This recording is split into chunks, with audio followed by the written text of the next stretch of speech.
Hey everyone, I hope you all are doing well. I am Indu Kashyap and you're watching शहर on a plate. So recently कुछ हफ्ते पहले मैंने एक road trip complete करी है उत्तर प्रदेश की और यहाँ मैंने कुछ शहर कवर किए और आज की वीडियो में I will be discussing about all the expenses जो भी इस पूरी ट्रिप में स्टे से लेके जितने अदर एक्सपेंसेस और कहाँ मैं रुकी सब कुछ मैं इस वीडियो में आज बताऊंगी. So without further delay let's get started. तो सबसे पहले शहर जो मेरा इस पूरी ट्रिप में था वो था वृंदावन. और वृंदावन में मैंने जहाँ पर स्टे किया था वो है कोशिदा मंदाकिनी. ये एक सोसाइटी है और यहाँ पर एक अपार्टमेंट है, वन रूम सेट आप इसे कह सकते हैं, जिसमें किचन आपको मिलेगा. और इस सोसाइटी में आपको सब कुछ अवेलेबल है. अगर नीचे ही सोसाइटी के नीचे एक स्टोर है जहाँ पर आपको नेसेसिटी का सारा सामान मिल जाएगा और बाहर स्विमिंग पूल है और इसी के साइड में एक होटल भी है. बाहर ही इस सोसाइटी के बाहर आपको बहुत सारे ई रिक्शा वगैरह सब कुछ मिल जाएंगे. आपको कहीं भी जाना है और ये जो सोसाइटी है ये प्रेम मंदिर से वॉकेबल डिस्टेंस पे, ये 10 मिनट्स वॉकेबल डिस्टेंस है और बाकी सारी जगहों से भी ज़्यादा दूर नहीं है. आपको आराम से ई रिक्शा ऑटो सब मिल जाएंगे. ये मेरी प्रेफरेंस रहती है जब मैं इतना लॉन्ग ट्रैवल करती हूँ या बहुत दिनों के लिए ट्रैवल करती हूँ, then I prefer to have a kitchen, ताकि मेरे लिए थोड़ा वो इजी रहता है. क्योंकि आप जब इतना ट्रैवल करते हैं तो कई बार आपको इश्यूज आ जाते हैं and one of the common issues is stomach issue. तो वो अवॉइड करने के लिए मैं प्रेफर करती हूँ कि मेरे स्टे में किचन हो जहाँ पर मैं थोड़ा बहुत अपना कुछ कुक कर सकूँ. अगर आप 3 टाइम खाना खाते हैं तो एटलीस्ट 1 या 2 टाइम का खाना आप खुद ही बना लें और इससे कॉस्ट कटिंग भी रहती है और आपको हेल्थ इश्यूज भी कुछ होते नहीं है. सो अब बात करते हैं मैं यहाँ कौन कौन सी जगह मैंने यहाँ पर घूमी. तो वृंदावन में मैं गई बांके बिहारी जी का मंदिर, राधा मदन मोहन टेम्पल और श्री राधा वल्लभ लाल जी का मंदिर, निधि वन और फिर प्रेम मंदिर. और प्रेम मंदिर को छोड़ के अब बाकी सारे मंदिर जब भी जा रहे हो तो एक चीज का जरूर ध्यान रखें कि वहां पर बंदर आपको मिलेंगे, तो आप अपने मोबाइल और बाकी वैल्यूएबल चीजें संभाल के रखें क्योंकि वो एकदम से ले जाते हैं और आपको पता भी नहीं लगेगा. तो उन सब चीजों का ध्यान रखें. और मेरे जो दर्शन हुए इन सब मंदिरों में बहुत अच्छे से दर्शन हुए. हालांकि मैं जब गई थी तो वो वीकेंड था तो थोड़ी मुझे भीड़ मिली, बट अगर आप वीकेंड के अलावा किसी भी दिन जाते हैं तो आपको कम भीड़ मिलेगी और आपके दर्शन बहुत अच्छे से हो जाएंगे. बस और पूरा गली गली का ये जो रास्ता है तो इसीलिए भी अगर आप ज्यादा वीकेंड में आएंगे तो आपको ना भीड़ मिलेगी तो आपके लिए इजी नहीं रहेगा, पूरा रास्ता ही लोगों से भर जाएगा. तो उन सब चीजों का ध्यान रखें. और रास्ता अगर मैं बोलूँ हाईवेज वगैरह की वृंदावन तक जाने के लिए बहुत अच्छा है और गवर्नमेंट ने बहुत अच्छा वृंदावन में भी अरेंजमेंट कर रखा है. आपको पार्किंग फैसिलिटी सब मंदिरों के आसपास मिलेगी. अगर आप अपनी कार से आ रहे हैं आप वहाँ पार्क करिए, पार्किंग चार्जेस 100 रुपीज है मिनिमम, वहाँ पार्क करिए और बाकी सारी जो भी जगह है या तो ई रिक्शा ले लीजिए 10-20 रुपीज में और या फिर पैदल पैदल ही आप घूम लीजिए. सो वृंदावन से ही मैंने मथुरा और गोकुल भी कवर किया. मथुरा में मैं गई श्री कृष्ण जन्मभूमि और वहां पर भी मैंने अर्ली मॉर्निंग ही जाके दर्शन किए. और अर्ली मॉर्निंग जाने का एक फायदा ये भी रहता है कि आपको इतनी भीड़ नहीं मिलती, आराम से दर्शन होते हैं. क्योंकि मेरे बहुत आराम से दर्शन हुए. मैंने सुना था वहाँ बहुत भीड़ रहती है और सच में ही रहती भी होगी, बट मैं जब दर्शन करने गई तो मुझे इतनी भीड़ नहीं मिली, आराम से मेरे दर्शन हुए. और बस थोड़ी देर बाद जब मैं बाहर निकली मंदिर से दर्शन करके तो भीड़ आना स्टार्ट हो गई थी 8-9 बजे तक. तो अगर आपको दर्शन तसल्ली से और अच्छे से करने हैं तो कोशिश करें आप सुबह ही चले जाएं. और वहां से फिर मैं गई गोकुल, जो कृष्ण जी का बचपन की जगह है वो, वहां मैं गई. वहां पर मैंने किया रमन रेती. रमन रेती में कृष्ण जी ने अपना बचपन बिताया था, वो अपने दोस्तों के साथ वहां खेलते थे. और यहाँ आके सच में ही मुझे ये जगह मुझे बहुत अच्छी लगी क्योंकि यहाँ जो भी लोग आए थे, बड़े बूढ़े छोटे सब ही बच्चे बन गए थे. मतलब बाहरी दुनिया से एकदम कट गए हो और राधा नाम में रमे हुए थे सारे ही लोग. और जैसे कोई टेंशन ही ना हो, कोई फिक्र ही ना हो और बस सबके चेहरों पे मुस्कुराहट थी. तो मेरी ये फेवरेट जगह रही. मैंने ऐसा नज़ारा कहीं नहीं देखा. तो अगर आप आ रहे हैं कभी तो यहाँ तो आप जरूर जाएं. रमन रेती गोकुल में ही है और वहीं से 1 किलोमीटर दूर है नंद भवन जहाँ पर उन्होंने अपना बचपन बिताया था. वहां से फिर मैं गई एक और जगह जो है राधा जी का जन्म स्थान. वो भी रास्ते में आपका पड़ता है, बट जब तक मैं वहां पहुंची वो मंदिर बंद हो गया था. तो मेरे दर्शन तो नहीं हुए, मैं बाहर से ही देख के वापस आ गई। और अगर आप इन सब मथुरा, वृंदावन, गोकुल और आ रहे हैं इस तरफ, तो इन टाइमिंग्स का ज़रूर ध्यान रखिए, क्योंकि यहाँ जितने भी मंदिर हैं वो 12 साढ़े 12 बंद हो जाते हैं, फिर 4 साढ़े 4 बजे खुलते हैं। तो उसी अकॉर्डिंग अपनी प्लान करिएगा अपनी ट्रिप, अगर आप इधर आ रहे हैं। और अगर मैं अपने स्टे की बात करूँ तो मुझे मेरा यहाँ 2 दिन का स्टे था, तो मुझे जो एक्सपेंस पड़ा मेरे स्टे का इंक्लूडिंग टैक्स, वो पड़ा 3450। और ये मैंने एयरबीएनबी के थ्रू बुक कराया था। और बाकी सारे एक्सपेंसेस जैसे कार पार्किंग और कुछ आपने खाया पिया है तो वो मेरा 1500 के अंडर हो गया। तो मेरे टोटल जो वृंदावन का 2 दिन का स्टे रहा वो 3900 के बीच रहा, यानी अंडर 4K मेरा हो गया 2 दिन का पूरा। अब इसके आगे जो मेरी नेक्स्ट डेस्टिनेशन थी वो थी अयोध्या, यानी श्री राम जी की जन्मभूमि। वृंदावन से अयोध्या का जो डिस्टेंस है वो 8 घंटे का डिस्टेंस है, यानी 550 किलोमीटर आपको लगभग लगेंगे ही पहुंचने में। तो मैं यहाँ अर्ली मॉर्निंग निकल गई थी वृंदावन से, और मुझे पहुंचते पहुंचते शाम हो गई थी।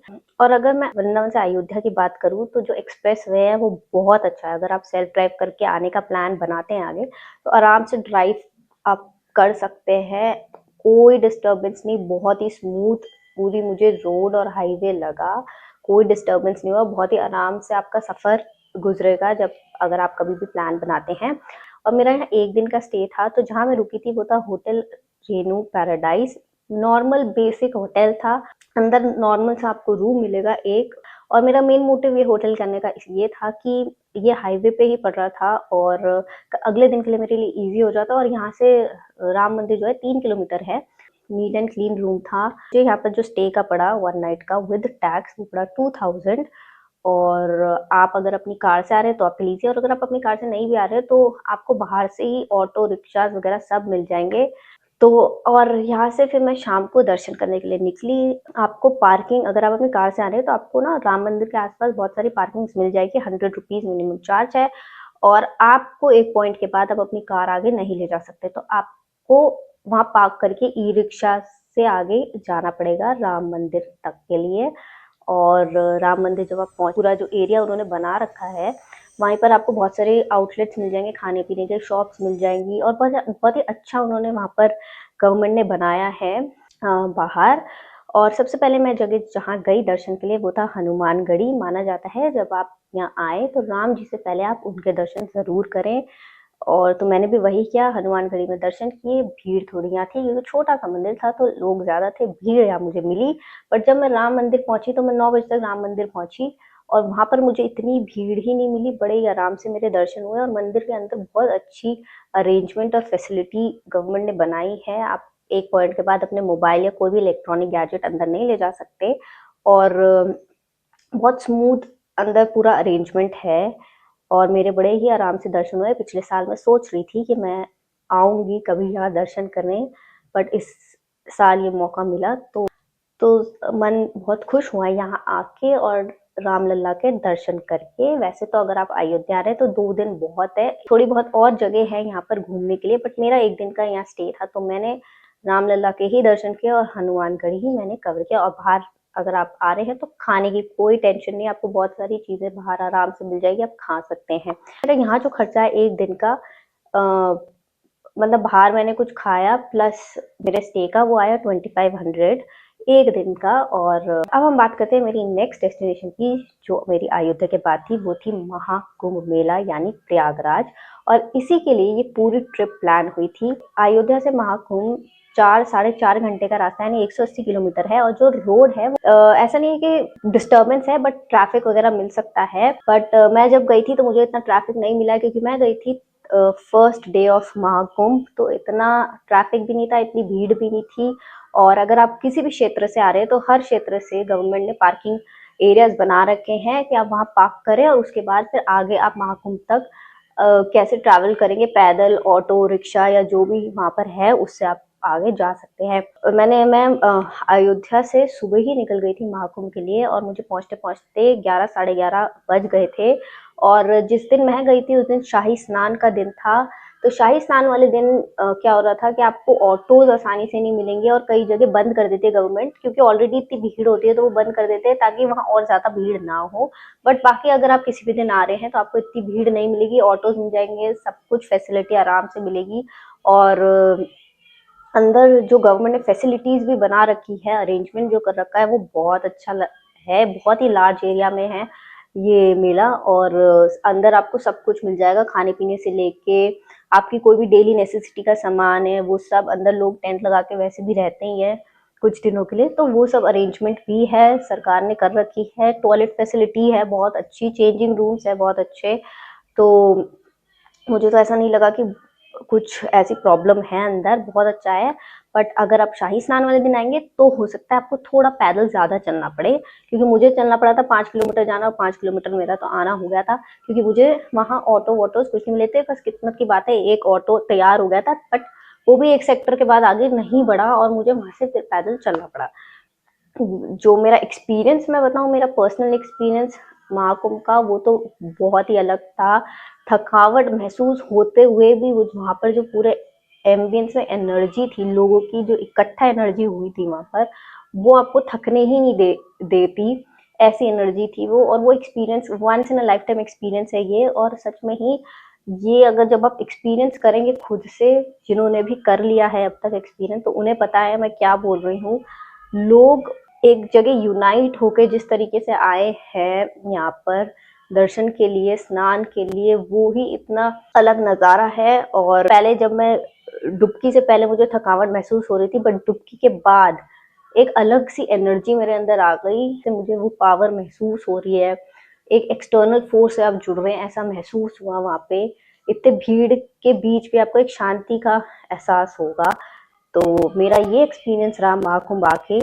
अब अगर आपने किया है तो आप जरूर मुझे कमेंट में बताएं कि आपका एक्सपीरियंस महाकुंभ में कैसा रहा। ज्यादा यहाँ पर भी मेरा एक्सपेंस जो आया वो सिर्फ 60 रुपए पार्किंग का था, और बाकी जो एक्सपेंस था वो अगर मैंने कुछ खाया पिया हो तो अंडर 100 ही हो गया मेरा यहाँ पर पूरा एक्सपेंस। सो मेरी जो नेक्स्ट डेस्टिनेशन थी कुंभ के बाद, वो थी महादेव की नगरी काशी, बनारस, वाराणसी। और जहाँ मैंने स्टे किया था वो 1 BHK पूरा अपार्टमेंट था, कांति विला करके। और यहाँ पर अंदर जो रूम था बहुत स्पेशियस रूम थे, किचन था, आपको वॉशरूम मिलेगा, एक सिटिंग एरिया है और बालकनी है।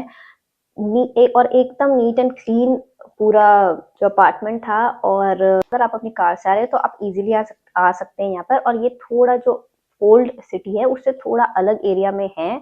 और अगर आप अपनी कार से भी नहीं आ रहे हैं, अगर आप वैसे आ रहे हैं पब्लिक ट्रांसपोर्ट से, तो आपको बाहर इजीली ऑटो रिक्शाज मिल जाएंगे, और आपको जो ओनर है वो भी आपको अवेलेबल करा देते हैं। और बस अब यहाँ पर जो मैंने यहाँ घूमा और जो गए, सबसे पहले मैं गई काल भैरव जी के मंदिर। और काल भैरव जी के मंदिर के दर्शन करना, महादेव के दर्शन करने से पहले माना जाता है कि उनके दर्शन करना जरूरी है।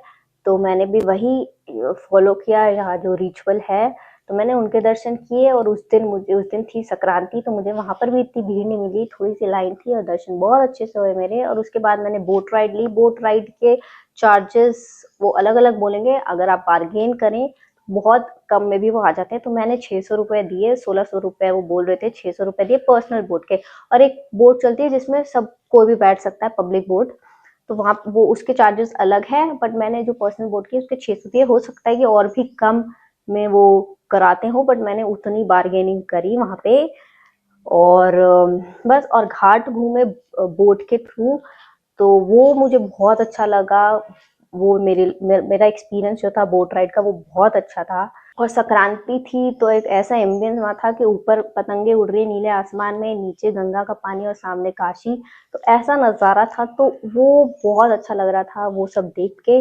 और उसके बाद मैंने वहाँ कुछ खाया पिया, और जो नेक्स्ट जगह थी वहाँ नेक्स्ट डे मैंने किया सुबह अर्ली मॉर्निंग काशी विश्वनाथ जी के दर्शन। और अगर आपको काशी विश्वनाथ जी के दर्शन करने हैं बिना भीड़ के, तो कोशिश करें 3 बजे आप दर्शन करने चले जाए। और मैं तो 5 बजे गई थी, तो मुझे इतनी भीड़ तब नहीं मिली। और वो इसलिए भी नहीं मिली क्योंकि महाकुंभ चल रहा था उस टाइम पे, और उस दिन शाही स्नान का दिन था, तो लोग कई भीड़ जो थी वो वहां गए हुए थे, तो इसीलिए वहां कम भीड़ थी। तो मेरे सुबह सुबह बहुत अच्छे से दर्शन हुए आराम से। और लोग कहते हैं कि अगर आप जब काशी आते हैं तो आप अपना आपका मन वहां बस जाता है। जब मैं काशी गई थी तो वह तो बिना किसी थॉट के गई थी, पर जब मैं वहां पहुंची तो सच में ही काशी जैसे मन में ही बस गया है। और काशी विश्वनाथ जी के जो मेरे दर्शन हुए वो बहुत अच्छे से हुए। वहाँ पर जो पावर, जो एनर्जी है, आप उनसे कनेक्ट कर पाएंगे। मैंने तो किया, तो मेरे लिए ये एक इमोशनल स्पिरिचुअल मिक्स सी फीलिंग थी वहाँ पे, और मुझे ऐसा लग रहा था कि मैं किसी डिवाइन एनर्जी से कनेक्ट हो रही हूँ। तो अगर आपको भी ऐसा कुछ फील हुआ है तो जरूर मुझे बताएं कमेंट में। काशी विश्वनाथ जी के दर्शन करने के बाद मैं गई अन्नपूर्णा माता के दर्शन करने, क्योंकि माना जाता है कि ये भी एक रिचुअल है कि जब आप उनके दर्शन करते हैं तो उसके बाद अन्नपूर्णा माता के दर्शन करें। तो मैंने भी वही फॉलो किया, और उसके बाद मैं गई श्री विशालक्षी टेम्पल। ये एक शक्ति पीठ है माता का। तो वहाँ के दर्शन किए, और उसके बाद मैं घाटों की तरफ चली गई, थोड़े पैदल पैदल घाट की तरफ, और उस घूमते घुमाते। और यहाँ पर मार्केट भी है, अगर आप आ रहे हैं तो गडोलिया चौक हो गया, ठठेरी मार्केट, ये सब मार्केट अगर आपको शॉपिंग करनी है तो इन मार्केट्स में भी आप जा सकते हैं। बहुत ही रीजनेबल रेट्स में आपको चीजें यहाँ मिल जाएगी। तो वो घूमिए, खाइए पिए चाट वगैरह। और चाट मैंने जो खाई वो खाई थी विश्वनाथ चाट भंडार में। तो मुझे तो बहुत अच्छी लगी वो चाट वहाँ जो मैंने खाई। टेस्ट एकदम बढ़िया था। और खाने का तो मैं बोलूँ तो बनारस में आप कहीं भी खाइए वही स्वाद ही खाना मिलता है। कहीं आप गली गली में किसी भी स्वीट शॉप में चल जाइए, आपको जो वहाँ खाना मिलेगा, आप जो खा रहे होंगे वो स्वाद और फ्रेश ही मिलेगा। जितना मैंने खाया, मेरा तो यही एक्सपीरियंस रहा है अब तक। सो यहाँ मेरा 3 दिन का स्टे था, और 3 दिन के स्टे की मुझे जो टोटल कॉस्ट पड़ी विद टैक्स यहाँ पर, वो मुझे पड़ी 6500। और प्रयागराज से बनारस का भी रास्ता जो था वो अच्छा था, स्मूथ था, कोई डिस्टर्बेंस नहीं थी। तो आप अगर रोड ट्रिप प्लान करते हैं तो अगर आप रास्तों की तरफ जाए तो सारी ही जगहों के रास्ते अच्छे थे। तो अगर आप कभी प्लान करना चाहें तो आप प्लान कर सकते हैं ऐसी कोई नई रोड ट्रिप। तो एक और जगह है, अगर आप बनारस में है या प्रयागराज भी है तो यहाँ जरूर आए, वो है विंध्याचल, जो कि मिर्जापुर में पड़ता है। और यहाँ पर है माता का शक्ति पीठ, श्री माँ आदिशक्ति विंध्यवासिनी माता का। और यहाँ जरूर आप आए, यहाँ तो आ सकते हैं तो जरूर आए। और यहाँ पर मैंने इनके दर्शन किए। और यहाँ पर भी आपको, अगर आप किसी ऐसे दिन आते हैं वीकेंड में या फेस्टिवल वाले दिन, तो आपको यहाँ भीड़ बहुत मिलेगी। बाकी दिनों में इतनी भीड़ नहीं मिलती। पार्किंग आपको आराम से मिल जाएगी बाहर मंदिर के। और उसके बाद मैं गई अष्टभुजा माता के मंदिर के दर्शन करने। ये हाइट पे है मंदिर माता का, और वहाँ रोपवे भी है।